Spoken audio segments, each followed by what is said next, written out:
Oi, hoje é a quinta parte da leitura comentada de Doutor Zhivago de Boris Pasternak, e os pitacos que vamos dar por aqui dizem respeito a todos os capítulos da sexta parte.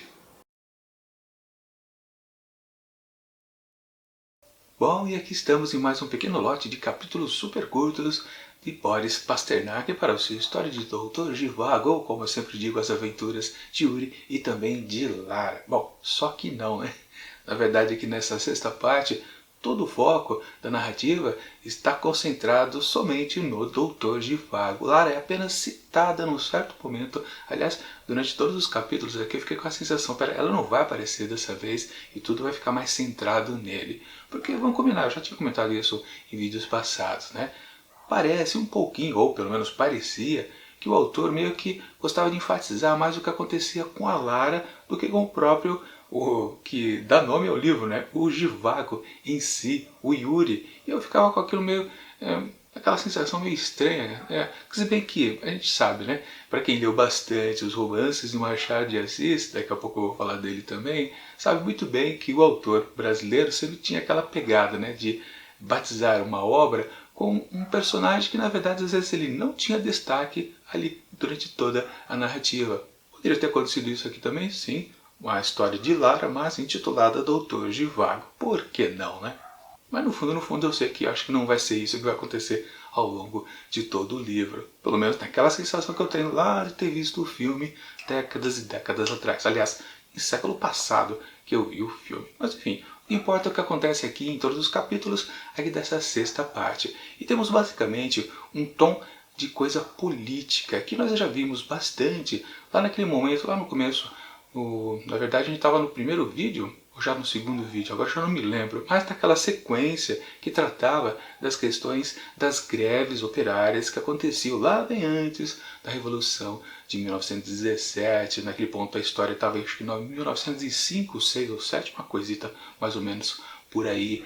E naquele ponto, sim, as questões de cunho político estavam bem enfatizadas, só que tinha uma grande característica, todas aquelas questões das greves, ali naquela fábrica especificamente.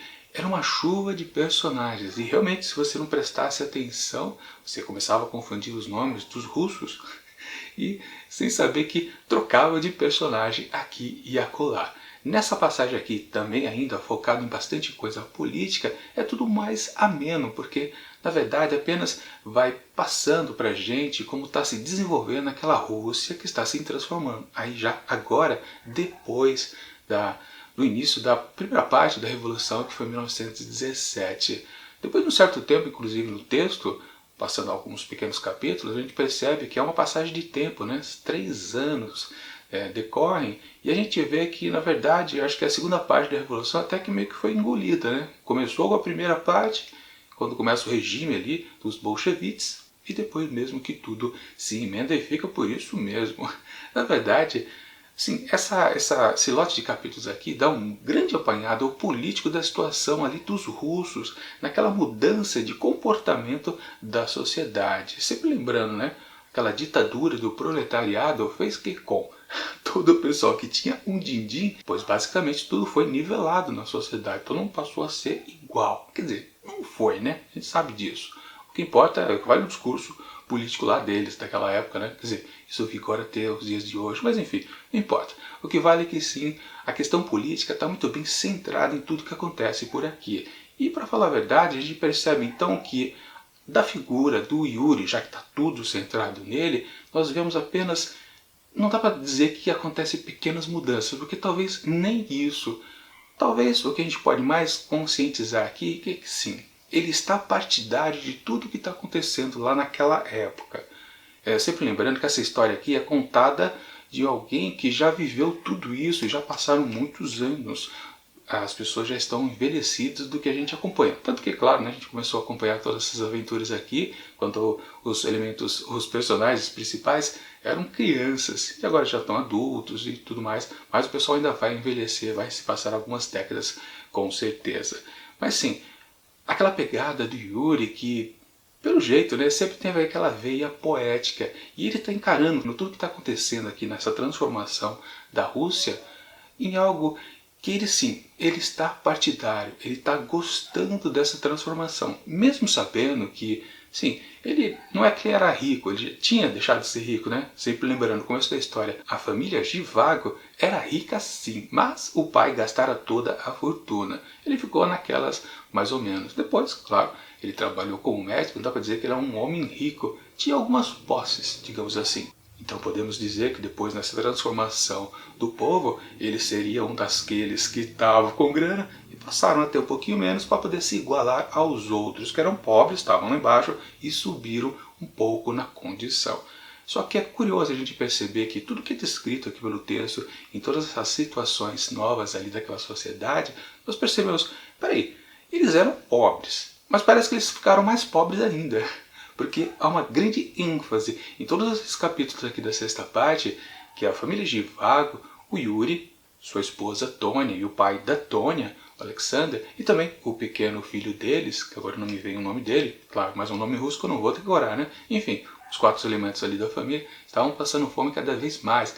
E é bem trabalhada essa situação de passar fome e passar cada vez mais a ficar pobre, justamente na questão da lenha. Como aquilo, claro, num ambiente onde está aquele gelo lascado do inverno russo, eles estão passando muito frio, eles ficam desmontando até as casas que estão abandonadas. Começam com tirar cercas na rua, né, que delimita as propriedades. Depois eles passam realmente a depenar as casas, tirando as madeiras das paredes, virando lenha nas fogueiras, ou melhor, nos fogões internos dentro das casas. Pois na verdade, em questão de passar fome mesmo, um ponto ou outro também é dito, sim, eles estão emagrecendo, inclusive, tanto que depois ele acaba ficando doente, o protagonista da história, mas isso é mais pro finalzinho aqui desse lote de capítulos. Mas o que vale sim, é mais enfatizado a questão da lenha, inclusive numa situação muito curiosa. A gente vê num certo ato de oportunismo o Yuri roubar uma certa lenha, né? Um homem fiscalizava as lenhas que haviam dentro de uma certa propriedade, ele está passando na rua, ele percebe que o vigia dá mole, ele pega um belo toco de madeira e rapa fora para poder alimentar o fogãozinho lá de casa.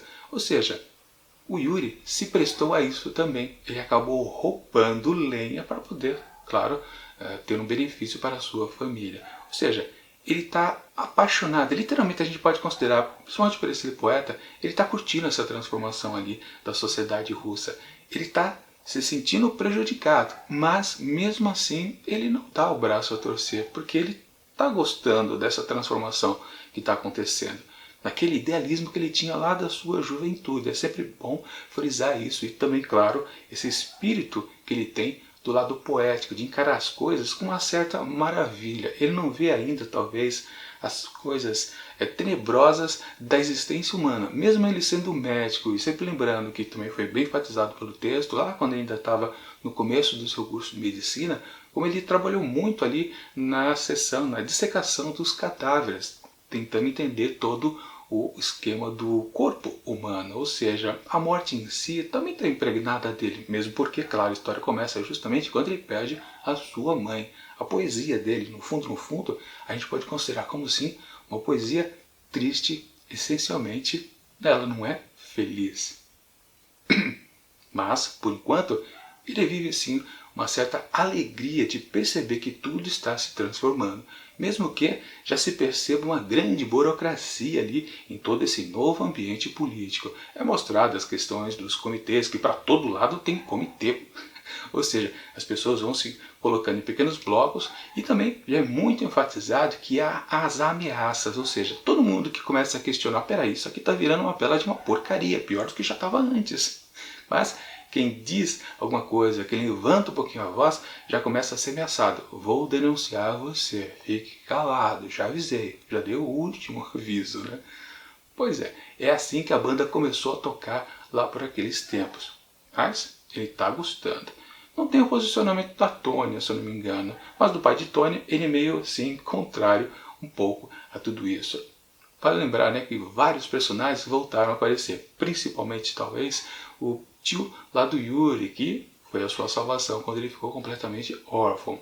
foi demonstrado que ele tinha uma grande também admiração ainda pelo tio, porque também a gente precisa sempre lembrar, né? O tio, no fundo, acabou não criando ele totalmente, porque num certo momento o Yuri ficou ali na família Gromenko, que é justamente, né, o pai de Tônia, que ele acabou se casando depois, né? Aquela intimidade que ele teve de conviver com aquela garotinha, né? Aquela coisa, né? A mistura da amizade, depois com o amor, homem e mulher, se transformou num casamento. Que provavelmente, claro, a gente vai talvez perceber no futuro que ele realmente não ama Tônia, mas sim Lara. Isso é óbvio, claro, mas isso vai ficar para frente, sabe-se lá quando. Mas enfim, o que vale? Toda a pegada aqui tem muito personagem voltando. Sempre a gente precisa lembrar, né? Quando no começo da história, nos primeiros capítulos, nas primeiras partes, era uma enxurrada de personagens. Num certo momento eu tinha contado para lá de 30 personagens, depois apareceram mais outros. E aqui especificamente nessa sexta parte, vários apareceram justamente para pontificar o que aconteceu com eles, qual foi o destino, como por exemplo aquele amigo do marido da Lara, apareceu aqui a mãe do cidadão, que teve que, sempre lembrando, esse personagem ele se escafedeu lá na parte anterior que nós vimos na semana passada, que não, se não me engano não foi explicado exatamente o que foi especificamente, né, aquele pontinho central mesmo de por que ele teve que fugir, mas enfim, é uma pessoa procurada, digamos assim, pelo novo sistema. Inclusive a mãe fala baixinho para Yuri, não fala o nome dele, né? Não deixem perceber que eu sou a mãe dele, aquela coisa toda, né? E ela sendo ali uma responsável ali pelo comitê em questão. Pois bem, outros personagens também apareceram, há uma citação inclusive para o irmão da Tônia, o irmão da Lara, né, que era um cadete, né? E pelo jeito ele morreu naqueles levantes que aconteceram depois, ali em torno de 1917, na primeira fase da Revolução Russa. Ou seja, outro personagem que também já foi descartado. Apareceu também uma daquelas empregadas, costureiras, lá da antiga oficina de costura da mãe, também de Tônia, mãe de Lara, ficou misturando as coisas. Enfim, aqui e acolá apareceram personagens que não tiveram muito destaques, mas estão retornando aos poucos. Mas vai ser assim, com certeza, durante todo o livro.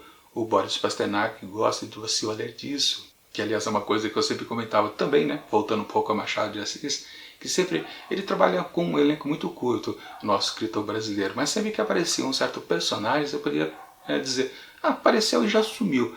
Mas com certeza em algum outro momento futuro da história ele estaria envolvido numa cena importante. Machado de Assis sempre fez questão de fazer isso. Aqui com Boris Pasternak acontece um pouquinho, ele apresenta vários personagens, acaba não dando lá muito destaque, mas quando eles retornam, fazem uma costura interessante para a narrativa continuar se desenvolvendo. E tem outra coisa bacana sobre o Machado de Assis que eu queria dizer para vocês aqui, é justamente o momento onde a gente vê, aliás, frisando bem que o Yuri é um poeta. Se diz aqui que ele escreve textos técnicos, claro, de medicina, porque ele é um médico, e também os textos literários, porque ele é um poeta. E, inclusive, temos uma citação de um trecho de um poema que ele está desenvolvendo, justamente naqueles momentos que ele fica curtindo a paisagem, né?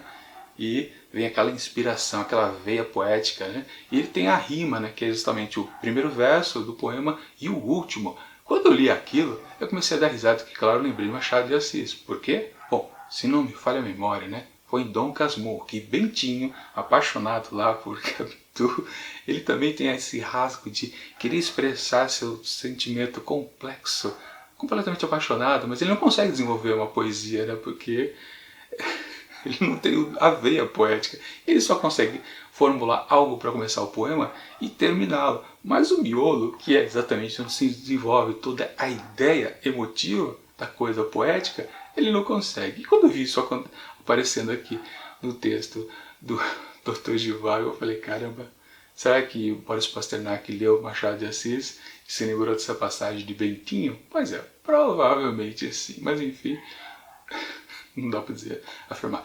Mas sim, ok. E basicamente toda então essa sexta parte aqui está tudo focado em questões políticas, um pouquinho também em cima do peso, nas costas de Yuri. Uma coisa importante a se frisar logo no finalzinho é que apareceu aquele irmão também, meu irmão, do Zhivago, o Yuri, que também, claro, o meu irmão é um Zhivago. E quando Yuri cai doente de tifo, a família é amparada justamente por esse meu irmão que vem trazer algumas coisas para ele poder comer. E É curioso também que uma passagem, quando ele socorre, o Yuri socorre uma pessoa que foi agredida naquelas manifestações ali do desenvolvimento da Revolução Russa, é um cidadão que tem fortes laços políticos com figuras um pouco mais altas. E basicamente esse cidadão que ele salvou passa a protegê-lo em vários outros momentos. Ou seja, o próprio texto frisa num capítulo bem curtinho, coisa de acho que 2 parágrafos, e realmente essa pessoa vai ser importante para livrar o Yuri de perrengues que vai acontecer futuramente na história. Tanto que é basicamente por causa desse personagem e também do meu irmão de Zhivago, do Yuri, né, que a família Zhivago, Yuri, Tônia, o filho de ambos e também o pai de Tônia, se mudam para os Urais. Naquela que foi uma dica do meu irmão, do Yuri, né, que ele falou: sai aí do ambiente moscovita, né, ou seja, de Moscou, e vá para o interior, 2 anos, 3 anos, porque ele sabe que tudo ali está ainda efervescente, né? Você pode morrer facilmente, na verdade, naquela situação onde se encontra, porque você pode facilmente ser denunciado. E também é deixado bem claro pelos membros mais altos ali daqueles comitês que foi apresentado que basta uma certa denúncia e digamos que você some. Pois é, né? Mesmo o Zhivago que está a favor, Tônia provavelmente sim, mas talvez o pai de Tônia não esteja, é aquela coisa, sai ali daquele ambiente, né, da capital, vá para o interior, ela vai ser mais sossegado, vai ter mais comida principalmente, né? Talvez não esteja tão frio também, quem sabe. É uma solução. E uma coisa que eu comentei lá na semana passada, que é aquele capítulo que a gente viu, era intitulado O Adeus ao Passado, mas efetivamente nesse aqui, nessa sexta parte, que é colocado como a paragem moscovita, acho que é isso, né? Aqui sim que é um adeus ao passado, porque a transformação em si da sociedade acontece por aqui, onde realmente vemos vários personagens manifestando que eles percebem que mudanças profundas estão acontecendo. Mas ao mesmo tempo, também fica bem claro que algo que estava já errado antes, exatamente, especificamente, né, a pobreza da maioria do povo russo, meio que se intensivou, ou seja, a mudança política, no fundo, né, ter caído o regime monarquista lá do Nicolau II e passado para o sistema soviético, a ditadura do proletariado, isso ajudou ou não ajudou? Parece que não. Sempre vale lembrar, né? O que ajudou a Revolução a acontecer, a Revolução de 1917, foi exatamente que o povo estava completamente empobrecido. A monarquia do Nicolau II, por mais que ele tentasse até um pouquinho modernizar a Rússia daqueles tempos, não foi efetiva. E ele era um governante meio atrapalhado, ele tinha atitudes erradas, ou seja, e que conduziu, claro, para a pobreza extrema da Rússia. Isso sim ajudou bastante, então, a ditadura do proletariado tomar o poder. Mas tomar o poder naquelas, né? As questões econômicas não foram resolvidas. É comentado até num certo trecho da história que a questão de distribuição da comida é até fácil em grandes empresas, mas pequenos negócios, ou seja, aquele mercadinho que podia oferecer a comida para aquela região ali, tipo a rua adjacente para lá e para cá, aquilo não foi resolvido. Ou seja, é por isso que a pobreza vai acontecendo com até mais intensidade do que existia antes. Óbvio. Se você mata a economia, né, não existe mais o comércio privado, né, tudo é estatal agora. Não há mais controle, alguém tem que ficar pensando o que é. Precisa fazer tal comida, fazer a outra, trazer de algum lugar mais longe, produzir aqui. As pessoas precisam pensar. Quando você liquida com o livre comércio, que tudo isso acontece de maneira natural, claro, todo mundo começa a passar fome. É óbvio. Mas claro, o texto aqui, a sexta parte, pontua isso de maneira assim bem pontual mesmo. É pensado. Por isso que esse livro foi proibido. Porque no fundo, embora basicamente aqui no começo da história o protagonista ele é favorável à revolução, o texto, o narrador, já começa a vender que há um certo desande da sociedade. As pessoas estão passando até mais fome do que antes. Enfim, mas estamos num livro talvez mais romântico do que político. Ou será que é mais político do que romântico? De qualquer forma, romance não teve nada aqui nessa sexta parte. Aliás, vale frisar mais uma vez, né? Sim, Yuri quando volta para sua casa, que foi justamente o começo aqui dessa segunda parte, dessa sexta parte, sim, ele está empolgado de rever sua família, só que ele tem uma certa frieza de ser recebido pelo seu filho, afinal de contas ele passou 3 anos longe, ele viu o filho nascer, mas agora, ele crescido, ele não tem contato. A criança não reconhece o próprio pai, né? E é aquele presságio, né, que então a relação dos dois nunca vai dar certo. E é curioso que vários capítulos mais para frente, o Yuri diz a Tônia: eu amo nesse mundo você e ao seu pai. Ele não diz que ama o filho. É muito curioso isso. Realmente ele já sabe que aquilo ali não vai dar certo. A relação entre os dois, né? Relação pai e filho. Bom, no futuro agora temos então a família Zhivago se mudando lá para os Urais, interior da Rússia, quem sabe numa situação melhor ou não, vamos descobrir depois. E volta a descobrir também quando que Lara vai voltar a toda a questão aqui. A questão que eu digo, o lado romântico dessa história aqui de Dr. Zhivago. Que, sempre lembrando, se você quiser acompanhar junto comigo aqui a leitura comentada, eu deixo na descrição aqui do vídeo o link para adquirir esta belezinha aqui, editada pela Companhia das Letras, edição super bonita, através da Amazon. É uma maneira, claro, de ajudar o canal, porque eu acabo ganhando aquela comissãozinha de vendedor. Enfim, semana que vem, no próximo domingão, veremos a 7ª parte aqui, com todos os vários pequenos capítulos contidos nesse novo lote de história. Bom, enquanto o próximo vídeo não chega, eu deixo aqui do lado dicas de outras leituras comentadas que fizemos aqui no canal, como, claro, Machado de Assis e também Victor Hugo com o seu Os Miseráveis. E tchau!